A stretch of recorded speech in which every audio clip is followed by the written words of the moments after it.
ပဲမင်္ဂလာပါရှင်။မာရှဲဒါရိုရီကနေပြန်လည်ကြိုဆိုလိုက်ပါတယ်။ဒီနေ့မှာတော့ဆရာနန္ဒသိန်းစံရေးသားထားတဲ့လူကလူကိုလူလိုမြင်လင်းဆိုတဲ့ဆောင်းပါးလေးကိုဖတ်ပြပေးချင်ပါတယ်။လူကလူကိုလူလိုမြင်လျင်အနုပညာ၏အခန်းကဏ္ဍအကြောင်းပြောကြရင်မှဒိုင်ယာနာနသမီးအကြောင်းကိုရောက်သွားကြသည်။သူကဆိုပါသည်ဒိုင်ယာနာသမီးကိုရှေးခေတ်ဂရိလူမျိုးတို့ကအမဲလိုက်ထွက်ခံနေတွင်ကိုးလေးရှိသည်ဟုဆိုသည်။လွန်ခဲ့သည့်အနှစ်50လောက်ကထိုဒိုင်ယာနာသမီး၏ကြီးသွန်းရုပ်ထုကိုအမေရိကန်ပြည်ထောင်စုတောင်ပိုင်းဒေသရှိမက္ကဆီကိုမြို့တော်၏ပန်းခြံတစ်ခုတွင်ထုလုပ်ထားရှိခဲ့သည်။ထိုဒိုင်ယာနာသမီးရုပ်ထုပန်းခြံနှင့်ရောက်ကတည်းကမစားနိုင်မသောက်နိုင်ဖြစ်ရသူများရှိသည်။မစားနိုင်မသောက်နိုင်ဖြစ်ရသူများမှာအခြားမဟုတ်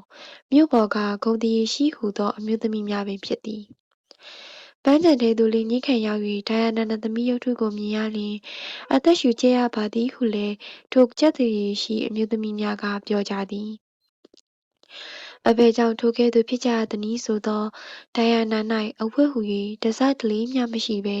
ဗလာထီထီရှက်ဖွယ်ကြီးဖြစ်နေသောကြောင့်ဖြစ်လေသည်။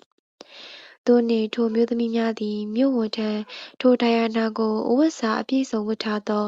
ရုပ်ထုတစ်ခုနှင့်လဲလှယ်ပေးပါရန်မေတ္တာရပ်ခံသည်။တောင်းဆိုမှုတွေလုပ်ကြသည်။သူတို့၏တောင်းဆိုချက်ကိုဒိုင်ယာနာရုပ်ထုလုပ်သူဖဖူးဆရာကအကြောက်ခံငြင်းဆိုသည်။အချို့မိန်းမများကဒိုင်ယာနာစီသွား၍အတင်းအဝတ်ဝတ်ပေးကြသည်။ဒိုင်ယာနာကိုအဝတ်ဆင်သင့်မဆင်သင့်အငြင်းပွားမှုဆက်လက်ဖြစ်ပွားခဲ့သည်မှာအနှစ်30နီးပါးလောက်ကြာခဲ့သည်ဟုဆိုသည်။ထိုသို့အနှစ်30နီးပါးအငြင်းပွားရာမှာအမျိုးသမီးကြီးများ၏ဆန္ဒအရာဒိုင်ယာနာ၌ဝတ်ဆင်ထားသောအတွင်းခံပေါင်းမီကိုဖျက်ပစ်လိုက်ကြသည်။ဒိုင်ယာနာသည်အရင်မူလကကဲ့သို့ပင်လွတ်လွတ်လပ်လပ်လှလှပပပြန်၏ဖြစ်သွားလေသည်။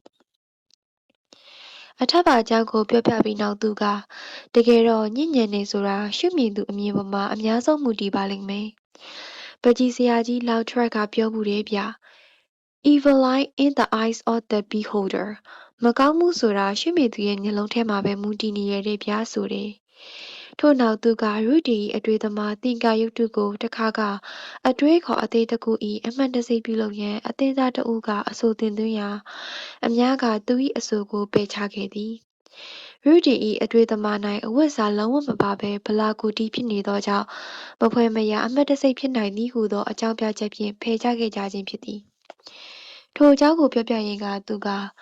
အတွေ့သမားရုပ်ထုကိုရှုမြင်ရမှာဘလို့စိတ်အခမ်းနဲ့ကြည့်မိတာလဲမှမသိပဲဗျ။တကယ်တော့အတွေ့သမားကအဝတ်ချထားခြင်းဟာစဉ်းစားတွေးခေါ်မှုရဲ့ဓမ္မတိဋ္ဌာန်ကြောင့်မှုကိုရည်ညွှန်းထားတဲ့အမှတ်သင်္ကေတဗျ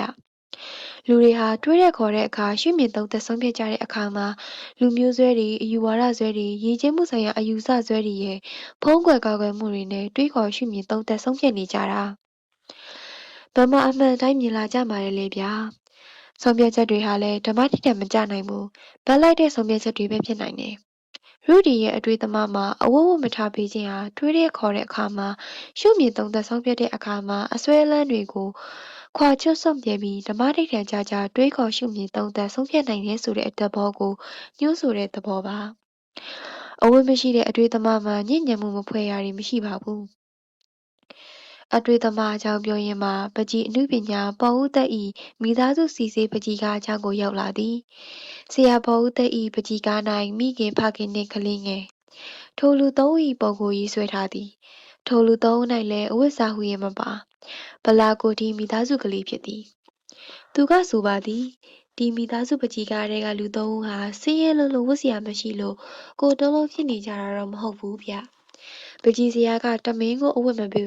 မဝတ်ပေးထားတာ။အဝတ်ဝတ်ပေးမထားတော့ဒီလူသုံးဦးစလုံးဟာဘယ်လိုလူမျိုးလဲဆိုတာမသိနိုင်ဘူး။ပြီးတော့မိသားစုသုံးဦးစလုံးကိုကြည့်ရင်သုံးဦးစလုံးကိုဘာလူမျိုးလဲဆိုတာလည်းသိတာအောင်လူမျိုးပီပီသားသားရေးစက်မထားဘူး။ဒီလိုလူမျိုးပီပီသားသားရေးစက်မထားခြင်းကပဲပကြီးကားကိုအားကောင်းစေတာပေါ့။ဘာလူမျိုးမှမသိတော့မိသားစုလူသုံးဦးဟာလူအားလုံးကိုစားပြုထားရရောက်နေတဲ့အဲ့ဒီလူသုံးဦးကိုအမိပြုပြီးလူအားလုံးရဲ့ရေဘူးရသဘောကိုမြင်ထင်လာနိုင်နေပေါ့ဗျာ။လူမျိုးဆွဲအယူဝါဒဆွဲရည်ချင်းမှုဆိုင်ရာအဆွဲဆိုတဲ့အဖုံးအကာအယောင်ဆောင်တွေကိုဖယ်ပြီးကြည့်လိုက်ရင်လူတွေဟာတဦးနဲ့တဦးထူးမခြားနာပါပဲ။လူတွေဟာတဦးနဲ့တဦးဘာမှအထင်ကြီးစရာမရှိပါဘူး။လူတွေဟာအသက်ရှင်လို့ကြတယ် လူတွေဟာဒီသဘောတွေရှိရဲ့လူအချင်းချင်းဆိုတော့ဘာမှအထင်ကြီးစရာလည်းမရှိပါဘူးအထင်ကြီးစရာမလိုသလိုအထင်သေးစရာမုန်းတီးစရာလည်းမလိုပါဘူးကြည်စမ်းပါလူတွေဟာအခြေအနေတွေရဲ့အလိုဆန္ဒတွေရဲ့ကြီးကျုံဘဝအဖြစ်နဲ့သာနေကြတာပါအလိုဆန္ဒတဏှာလောဘရဲ့ခိုက်စီချက်ကြောင့်လူသတ္တဝါတွေဟာတစ်နေ့ပြီးတစ်နေ့လှုပ်ရှားရုန်းကန်နေကြရတာပါဗျာအလိုဆန္ဒတဏှာလောဘကလည်းလူအိမ်ပြနိုင်နေရဲ့မရှိတော့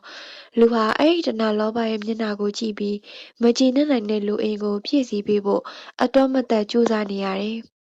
တခါတော့လေတဏှာလောကရဲ့လှည့်စားမြောက်ပင်ပေးတာခံရလို့ဘဝင်တွေမြင့်စိတ်နေတွေမြင့်မာနတွေမြင့်နေလိုက်ကြတာမှ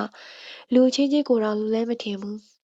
တခါတော့လေစိတ်ဓာတ်တွေကြပြီးငင်းငိုင်ငိုင်နဲ့တတ်မတွေလှိုင်လိုက်ချရင်မျက်နှာငယ်နေတတ်ပြန်တယ်ပြီးတော့ဗျာလူတွေဟာအိုချင်းနာချင်းသိချင်းဆိုတာတွေချစ်သူခင်သူတွေနဲ့လဲတကွဲတပြားဗယံပတာဖြစ်သွားရသူကြီးတွေပါပဲဆရာပေါ်ဦးသက်ရဲ့မိသားစုပကြီးကားလေးကိုကြည့်ပြီးအော်လူသတ္တဝါတွေသာကိုယ်အပါဝင်ပေါ့တဏှာလောကအလိုဆန္ဒတွေအိုနာသိချင်းတွေရဲ့ကြေးကြိုအဖြစ်ရှိနေသူတွေပါလားလို့မြင်လာတယ်တဦးနဲ့တဦးထူးမခြားနာဖြစ်တည်နေကြတဲ့လူတွေကိုသနာစရာသတ္တဝါတွေအဖြစ်မြင်လာမိရဲ့လူတွေကိုကျွန်တော်ပြောခဲ့သလိုပေါ့ဗျာလူမျိုးဆွေအယူဝါဒဆွေ